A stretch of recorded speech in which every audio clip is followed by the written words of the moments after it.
Welcome to everyone attending this candidate forum, those that are here live and in person, as well as those watching the YouTube video in the comfort of their own homes. We were here tonight to hear what the candidates for council have to say when asked about some of the issues of importance, not only to the people of District 4, but also residents all across Richmond. We will start tonight with opening statements, pre-submitted questions, and then closing comments. All comments from the candidates will be limited to 75 seconds.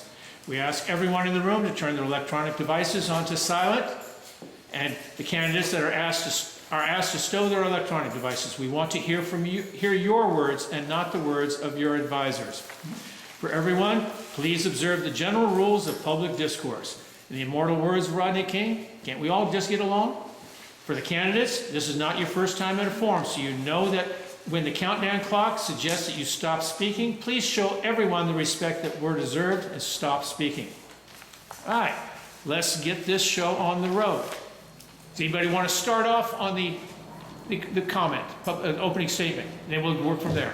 I'll be happy to. Hey, and remind you, you got to speak into the microphone. It's not a prop. Don't wave it around. Don't put it 2-3 feet away because we can't hear you. Camera can't hear you. You just want to remember the yellow light will be 15 seconds. Okay. Hello everyone, my name is Soheila Bana. Thank you so much for coming, and thank you Bay Valley Neighborhood Council for organizing this, and thanks Don Gosney.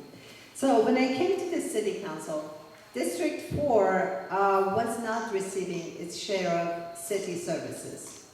3.5 years forward, now we have Richmond Moves here in District 4. We have a street paving, you see all around you. It's going to continue until September in Fairmead Hilltop as well.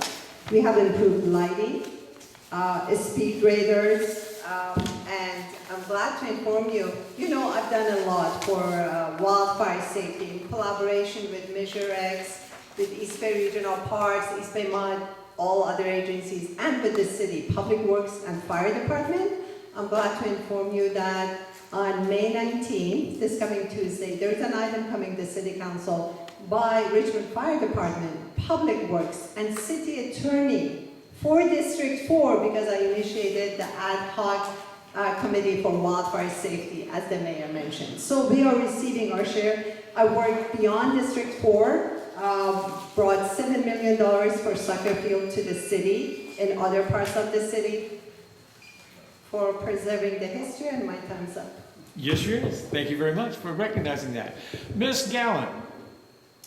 Hello, everyone. Thank you for having me tonight. My name is Keycha Gallen. I am a Richmond native. I am a mother. I'm an author. And I'm also an executive director for Keys to the Future.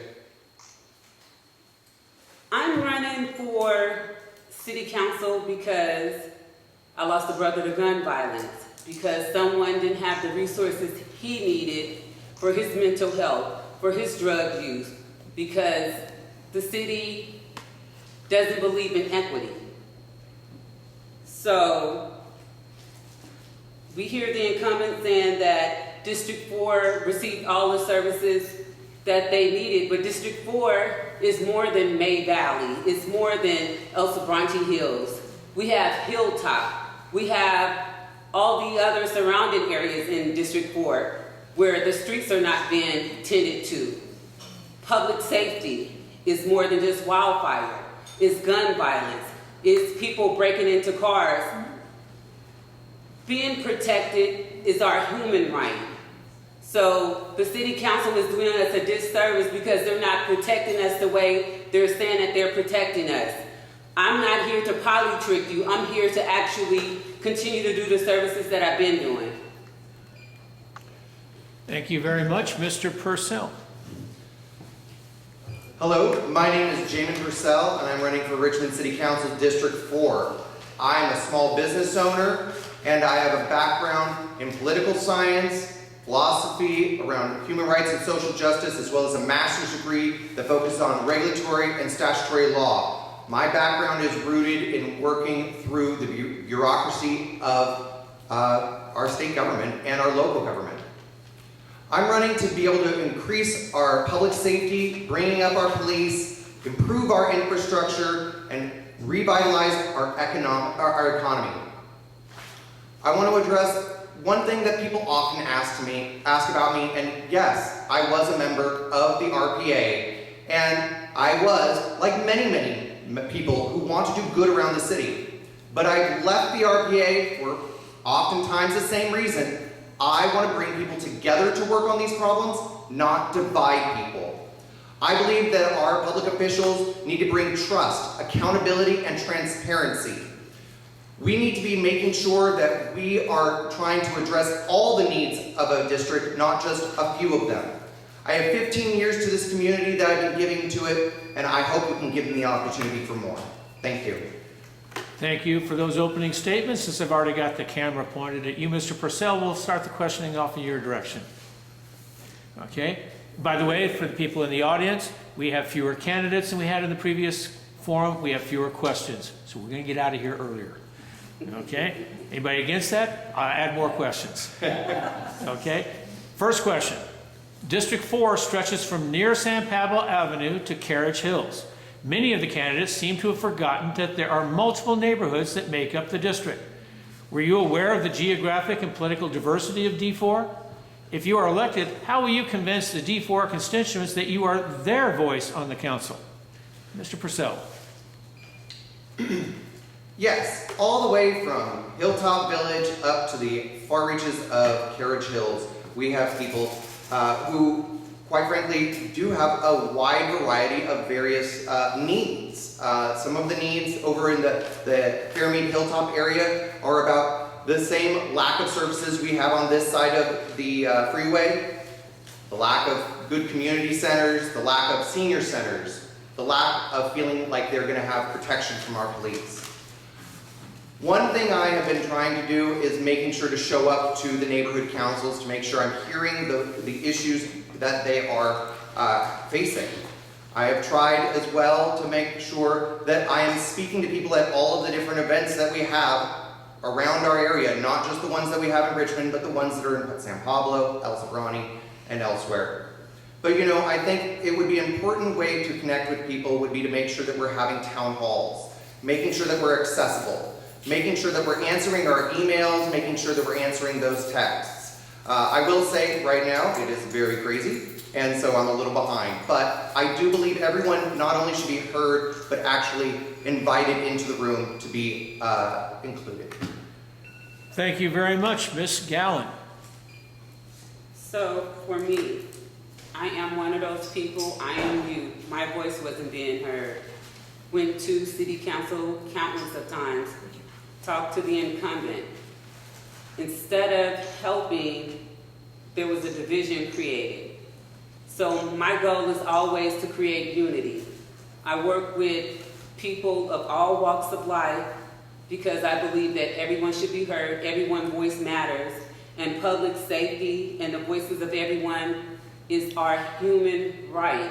And I think we get sidetracked, especially when it comes to our public officials. They don't understand that they work for us and not the other way around, so they should be available to us.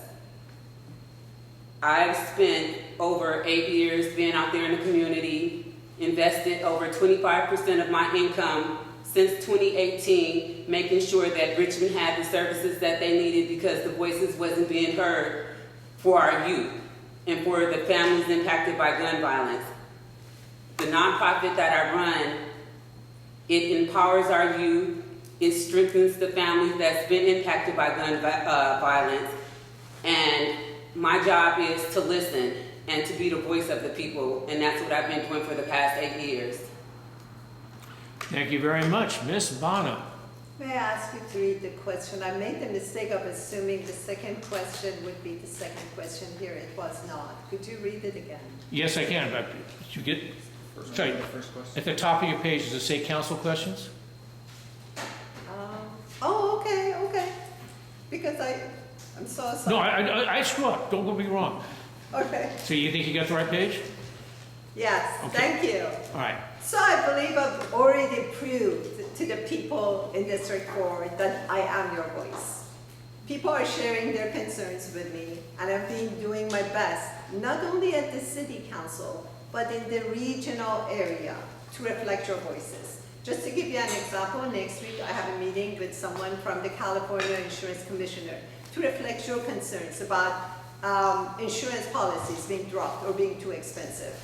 I have working relationship with East Bay Regional Park District, East Bay Mud, PG&E, all the major stakeholders in the area for wildfire safety. And I work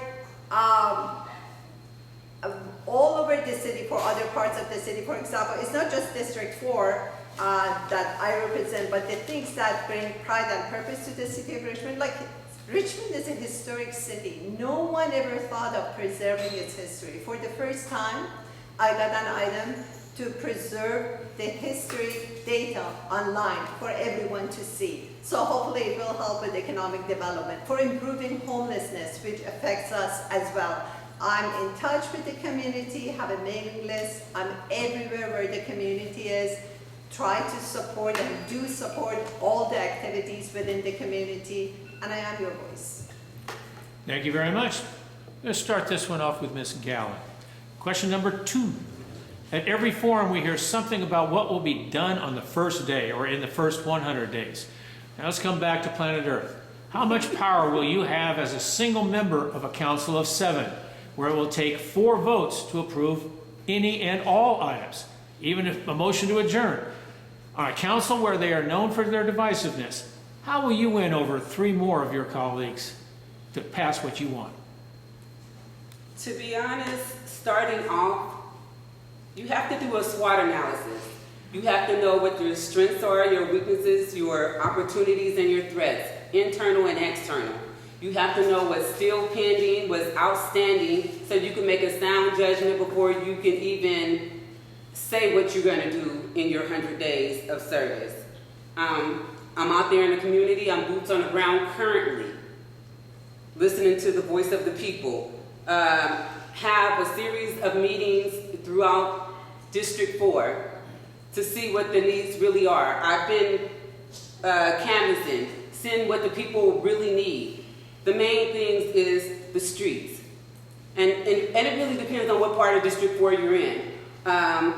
Some people have complaints about public safety. Public safety is a concern for everyone because you have to address it around. So just finding a way to work collectively with the council, and we don't always have to agree. We just have to figure out how to come with a solution. And I feel like I've been on both ends, so I understand what it takes to actually come together to make a sound solution.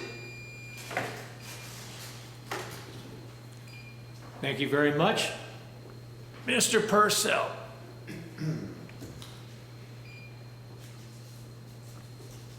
Well, so I've already been endorsed by 3 city council members, and that is Cesar Zepeda, Dory Robinson, as well as Dr. Jamila Brown. And the reason why is because I am a person who I am able to talk to everybody. I am not there to tell somebody that what they should think or what they should believe. I'm there to try and understand how we can work on a solution to an issue together. I want to make sure that people know that it is really, quite frankly, hard to win people over on the council because we have the Brown Act. However, what you have to do is you have to make sure you're speaking to somebody with respect and building a rapport with them so that when you come with an issue, you're coming with authenticity and transparency. That there is not something secret in the wing, that this is something that they will know you're being genuine and authentic about. I am going to be there to try and make sure that we all are on the same page, which is not about individual districts. It's about Richmond as a whole, working together for the betterment of everyone. Woo! All right, thank you very much. We've all had a chance to answer this, right? Okay. We're going to start back at Ms. Bana for I question. haven't answered this yet. Then go ahead. That's why I asked. So, you see, I'm at the city council where half of them are PA and the other half are supporting my opponents. So you can see how difficult it is to work. How do I get things done? I'm going to give you 3 examples. For the cheese part, I went to Claudia and Eduardo and told them it's election time. you need the vote of my people. You need to co-sponsor it. Both of them said yes. Claudia co-sponsored. Eduardo Martinez didn't co-sponsor and voted no, which I was shocked. I had to fight very hard. Please watch that 1 hour where some people made public comment against Cheese Park improvement agenda. Number two, RPA is against history. They don't want to spend money on history. So right after Pullman Hotel burned, I wrote to Doria Robinson and I said, I want this item for $500,000 to preserve our history. Would you do it? It was in her district that burned and she was the liaison for the Historic Preservation Commission. She said yes. For wildfire items, I was a force behind bringing the local governments together, Alameda, Contra Costa, from Hercules all the way down to Oakland, all cities. When they get together and our fire chiefs are attending and our city manager is paying for membership, they are being looked at, they are being held up to a standard and they have to spend money on it, and they are, and also because of Measure X. First off, thank everybody, but pay attention when that clock says 0, wind down. Finish your sentence, but don't drag it out, please. It's unfair to the others that follow. Okay, since I'm pointing the camera at you, Ms. Bana, let's start off with question number 3. Lately, and by the way, first part of this, we're gonna ask you a question, it's a test to see if you know your actual district. Lately, we seem to, all we seem to hear about are how run down the D4 parks are. First off, please tell us what parks are in D4, and then tell us what the community around them wants for those parks. And finally, how will you get them what they want? So we have Cheese Park. Number 1 request is restrooms, and then some of the sport fields and other amenities for the senior and youth. Then we have Hilltop Green Park, which terribly needed vegetation management. It was already done last year and being maintained by the city now. We also have Hilltop Park that requires lighting around the toddler area. Some neighbors ask for some fitness equipment because the neighborhood council hasn't done a good job in community outreach. We are still looking to see if they need a dog park or other things. Rain Cloud needs a new play structure. It's in the process. They also need some trees and some vegetation management. And finally, there's Fairmead, where some residents play cricket and the residents are asking for lighting, but it's not a part of the city actually. It's a part of the West Contra Costa Unified School District. And how do I know about it? I attend their HOA meetings. Residents write to me. I visit them, especially about wildfire safety. Measure X is providing vegetation management services, defensible space, and I requested it for all our parks. Rain Cloud Park received it too, and Cheese Park as well. All the parks received it. Thank you. Ms. Gallagher.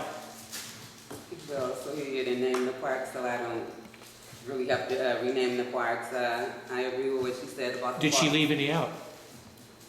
This is a test. I think she named all the parks, I believe.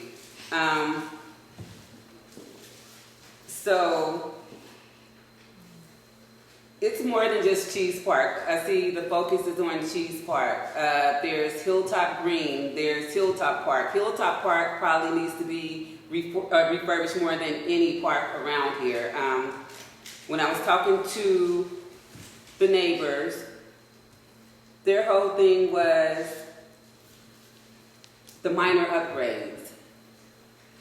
Making sure that it's safe for their kids, making sure that it's dealt with like the other parts of District 4.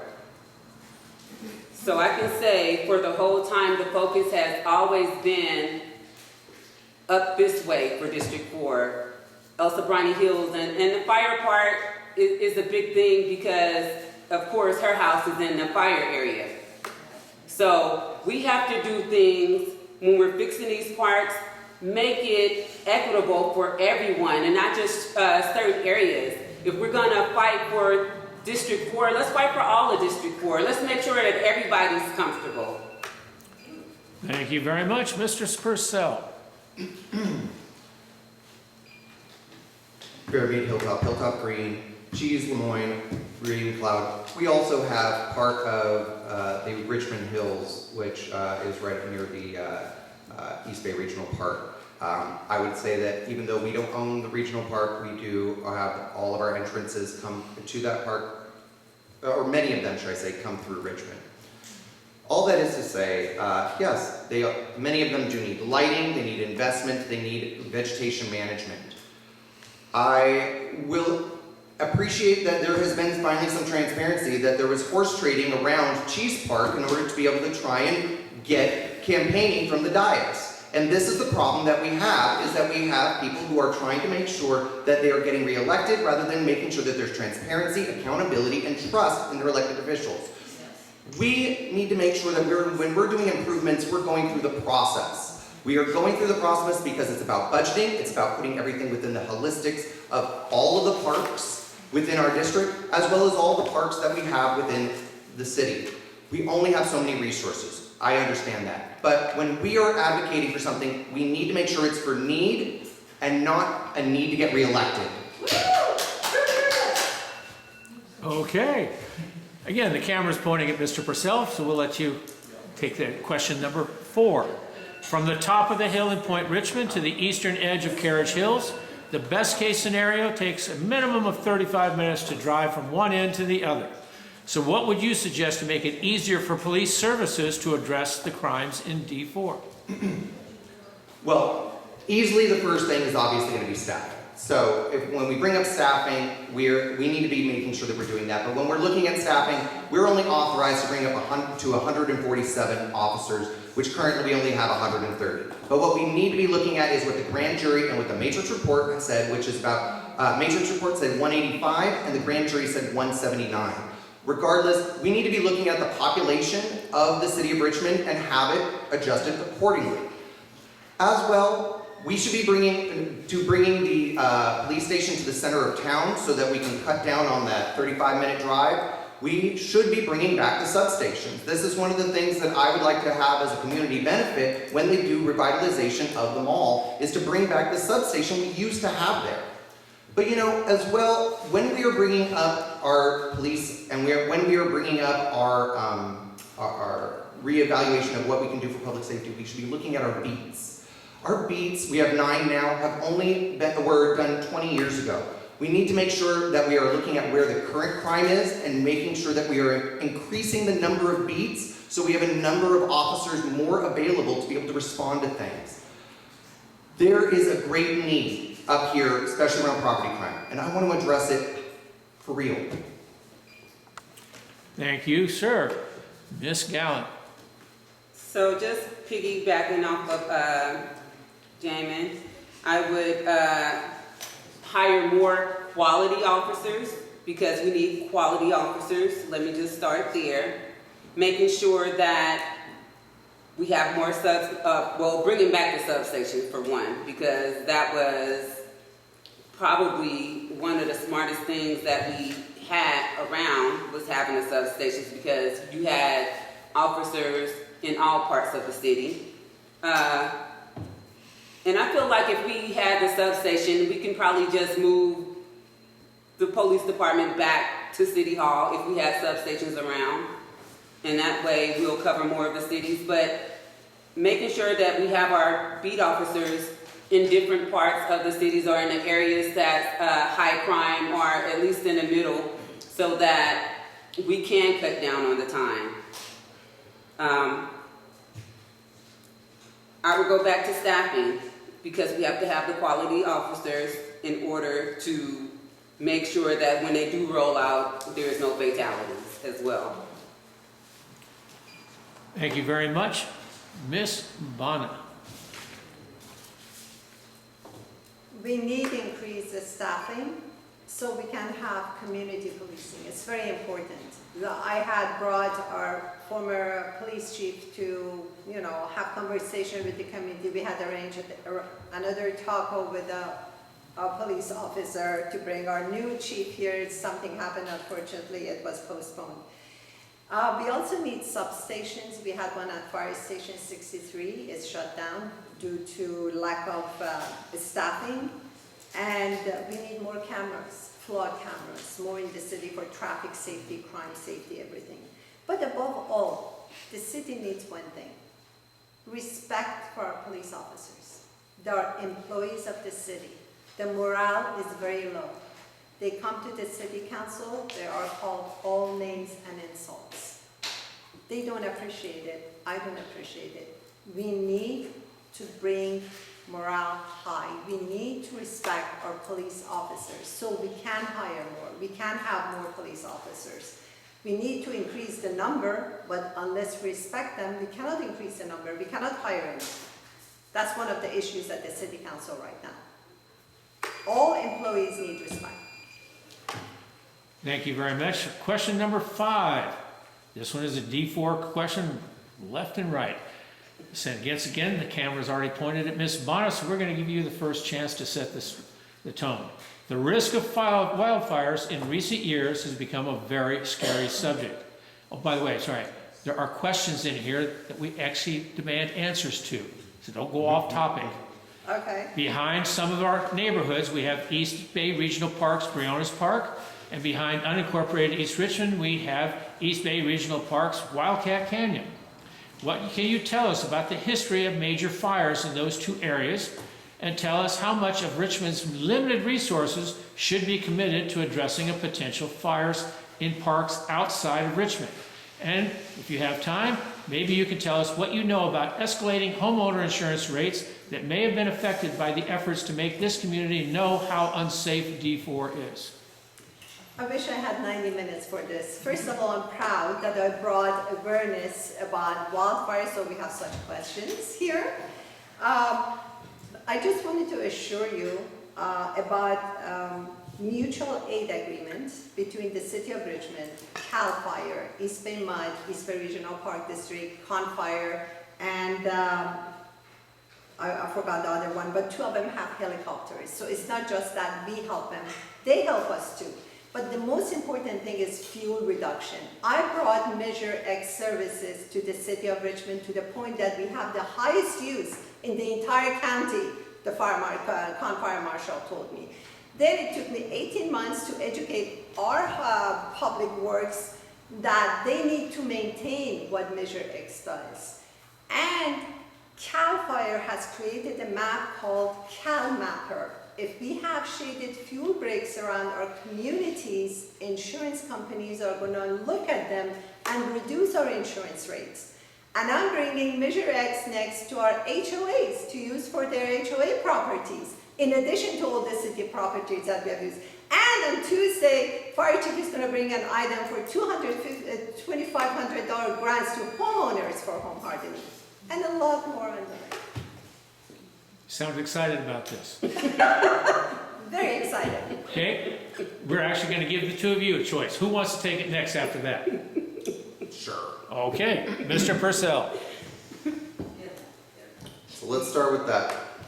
Let's start with that first one of the history of major fires within those 2 areas. And as far as I understand, we have not had one.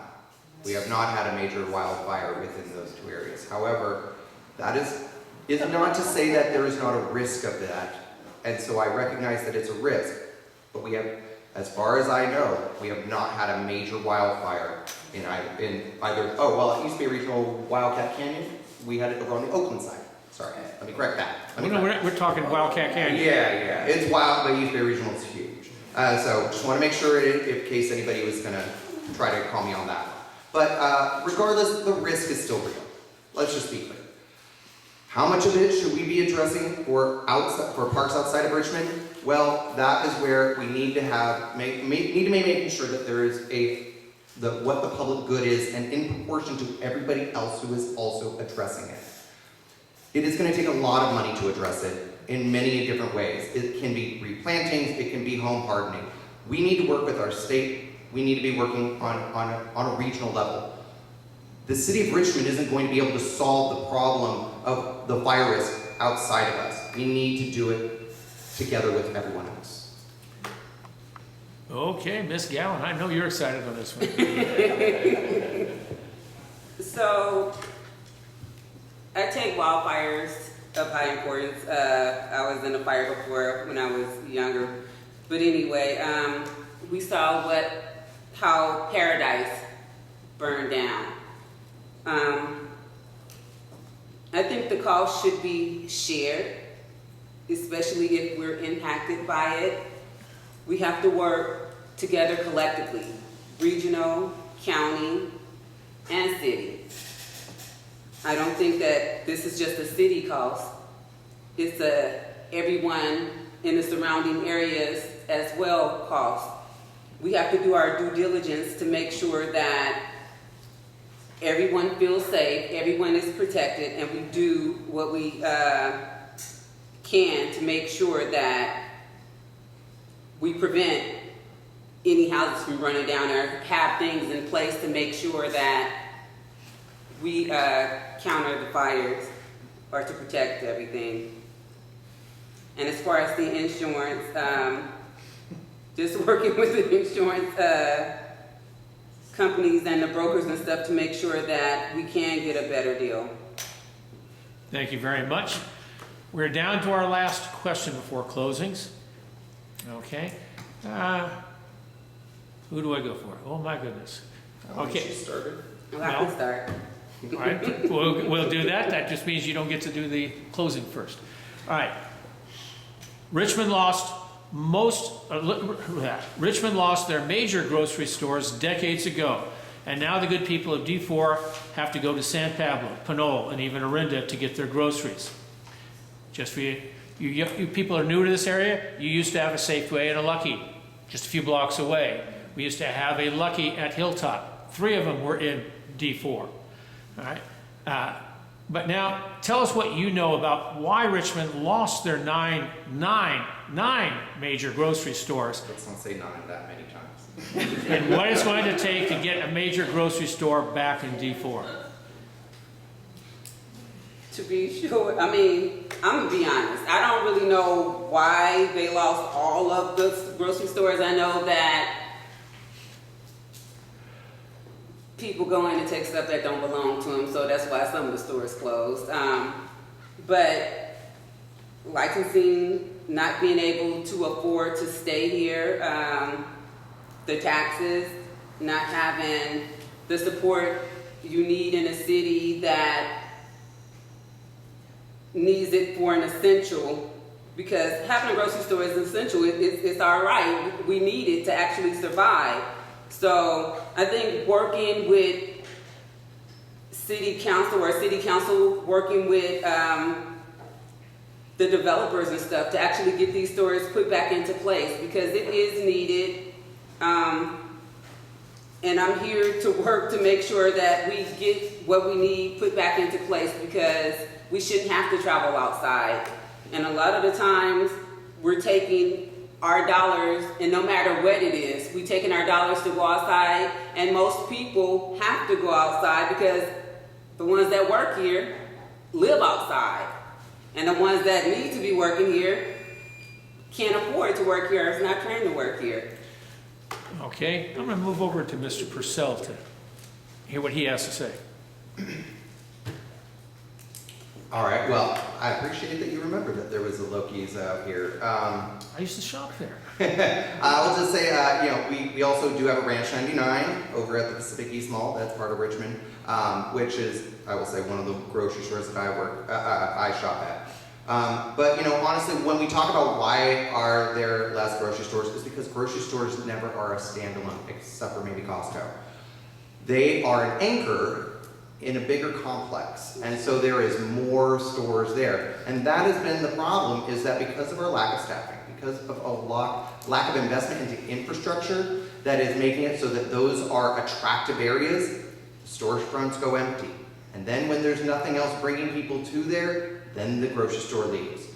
We are seeing this right now over by the food co. And it's a tragedy because people need food. We have a number of food deserts here within the city of Richmond. And in order to be able to bring something back, we're going to have to do 2 things: investment in infrastructure and police and public safety.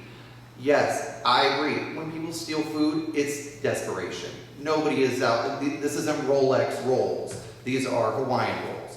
But people are struggling, and we need to do everything we can to help. Okay, Ms. Bana. Thank you. So obviously they closed because they were not making enough profit. Why? I'm not sure about all the details, but they are closed. That's a reality. There are two issues. Number one, our tax goes to our nearby cities like Pinole and San Pablo rather than Richmond. Second, it's very difficult to go there, in addition to all the side effects like driving and the smog and everything. So what's the solution? First of all, we hope that there will be a grocery store at Hilltop Mall when it's redeveloped. Second, residents are asking for either Richmond moves to take them to Pinole Shopping Center or have a shuttle. So just to accommodate our residents, especially elderly who cannot drive themselves, to go shopping. They have no solution right now, it's difficult. Some people are thinking about changing the zoning and having a small mom and pop low grocery stores nearby in the neighborhood, like little organic grocery store you can walk to or nearby for you to shop. I think we need to be realistic, see what the problem is, and come up with creative solutions to make grocery accessible to our residents and hopefully bring the tax base to the city. Thank you very much. I know how disappointing it will be for everybody, but I've run out of questions to ask for these people. So we're going to move into the closing statements. We're going to go in reverse order from what we started with and start with Mr. Pursell. So as I said before, my name is Jamin Pursell. I am a small business owner, and I am a 16-year-long resident of Richmond. I have lived here longer than anywhere else in my life. It is the place that I have put roots. I am a person who is rooted in policy and moving communities together on issues. But really I want to say, there's a lot of people who are probably going to say that they are already decided not to vote for me.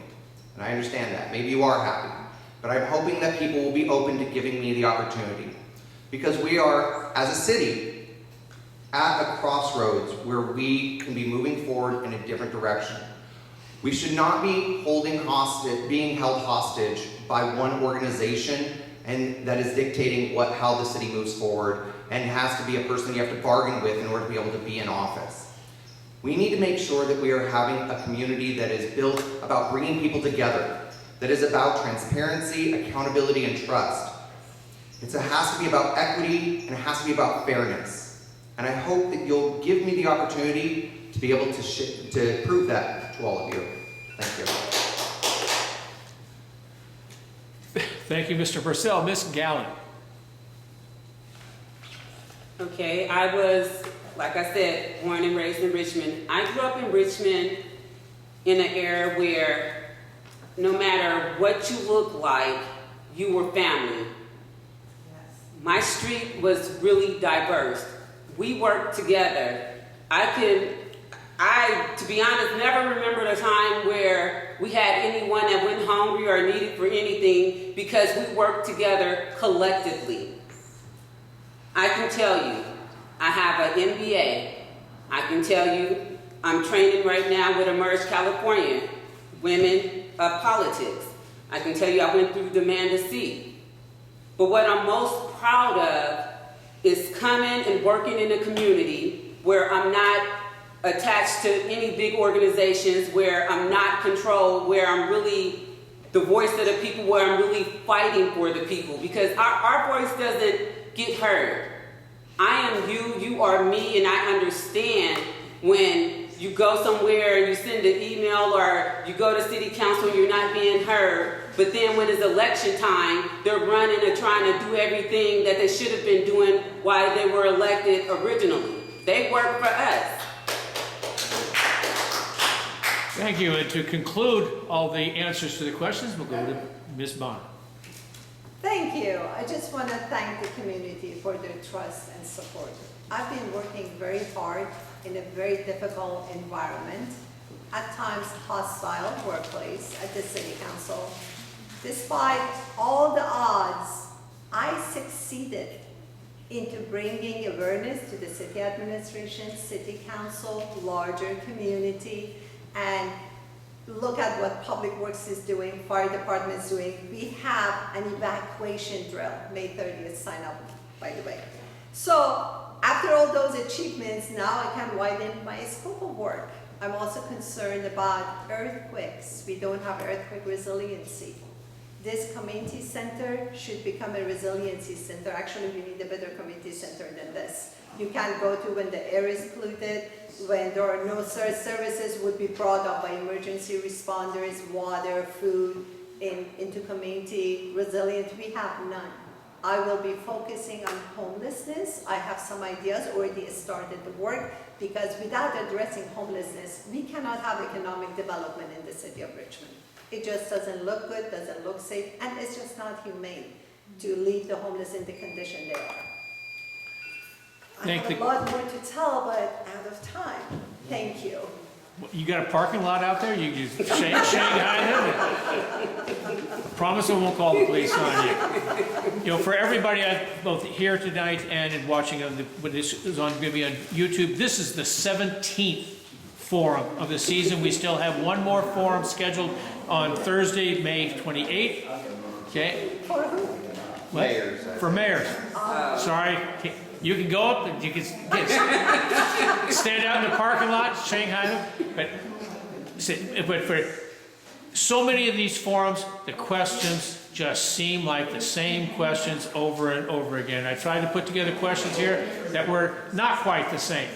But we learned, at least I learned a little bit more than I knew before. I want to thank the good people of May Valley Neighborhood Council for hosting this forum. Nothing just happens. Somebody has to make it happen. And give credit to the Neighborhood Council President, Kelly Neighbors here, who handled these 3 switches admirably. Okay? Forums such as this allow us to hear about issues of concern to the community, especially this community. Ballots have already been mailed to each registered voter.